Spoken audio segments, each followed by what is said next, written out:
Hi, everyone. Welcome back to God's Whispers, a place where we take the time to pause and reflect on the word of the Lord.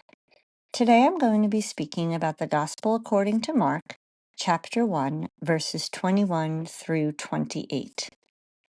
Jesus is teaching with authority and drives out an unclean spirit. Let's listen. Jesus came to Capernaum with his followers, and on the Sabbath he entered the synagogue and taught. The people were astonished at his teaching, for he taught them as one having authority, and not as the scribes. In their synagogue was a man with an unclean spirit. He cried out, "What have you to do with us, Jesus of Nazareth? Have you come to destroy us? I know who you are, the Holy One of God."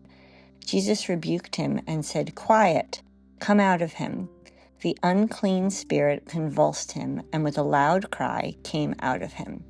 All were amazed and asked one another, "What is this? A new teaching with authority?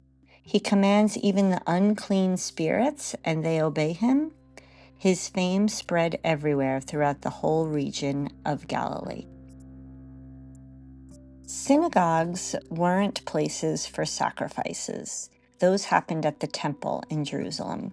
Synagogues were often local gathering places where scripture was read and explained.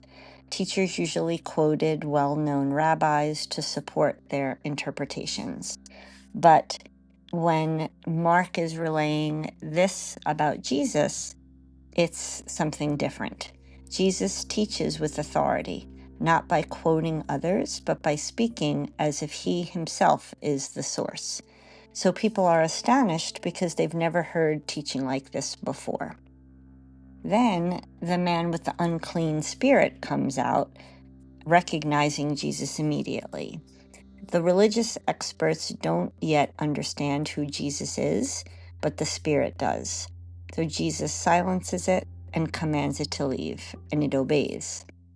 In the ancient world, people believed that spiritual forces could oppress or confuse or even isolate individuals.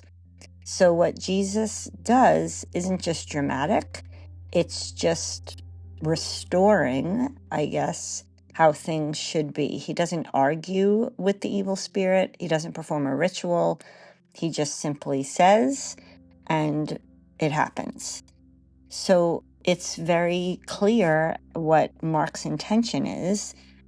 It's not that Jesus' authority is theoretical. It's lived, it's healing, and it restores people.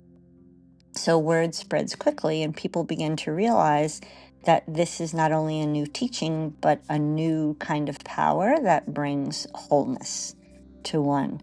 So this passage invites us to ask, what voices are we listening to, and whose authority shapes our lives? So journal prompts that will go along with this passage would be, where in my life do I need Christ's freeing authority? And what voices or fears compete for that authority in my heart? And how do I respond when Jesus challenges what feels familiar? And then finally, where might God be inviting me into greater freedom and trust?